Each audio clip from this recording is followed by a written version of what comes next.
આમાંથી કપડાનો સાચો સ્પેલિંગ કયો છે? CLOTH, CLOTHE કે પછી CLOTHES?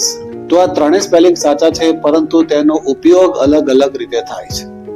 CLOTH એટલે કપડાનો ટુકડો થાય છે, અથવા આપણે સીવડાવ્યા પહેલા જે ફેબ્રિક હોય છે તેને CLOTH, જેમ કે this cloth is very soft. જ્યારે CLOTH ની પાછળ માત્ર E લગાડવાથી તેનો ઉપયોગ બદલાઈ જાય છે.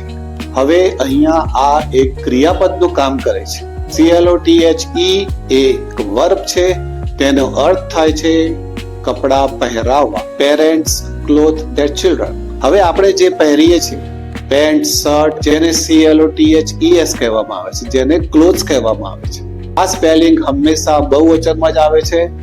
My clothes are new, my clothes is new એ રોંગ છે. તો ફરીથી યાદ રાખો, CLOTH એટલે કાપડ થાય છે, CLOTHE એ કપડા પહેરાવવું થાય છે, જ્યારે CLOTHES એ આપણે રોજ કપડા પહેરીએ છીએ એના માટે વપરાય છે.